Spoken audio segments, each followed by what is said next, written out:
ఐక్యరాజ్య సమితి తరపున పునరావాసం ఏర్పాటు చేయడం కోసం ఏదైతే హమాస్ తీవ్రవాదులు బలంగా ఉండేటువంటి పాలస్తీనాలో ఉన్నటువంటి ఐక్యరాజ్య సమితి ఉద్యోగులు 12 మంది మొన్న ఇజ్రాయెల్ మీద జరిగిన దాడిలో పాల్గొన్నారు.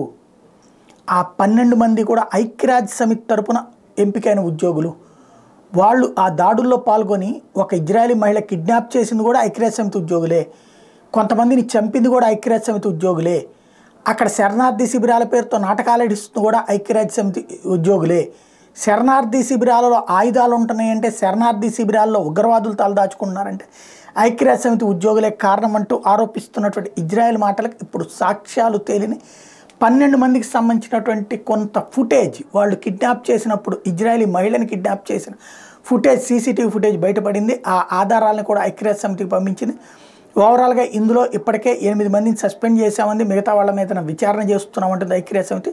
బట్ వాళ్ళ మీద మా దేశపు చట్టాల ప్రకారం చర్యలు తీసుకుంటాం, దేశద్రోహపు చర్యలు అని చెప్తోంది ఇజ్రాయెల్.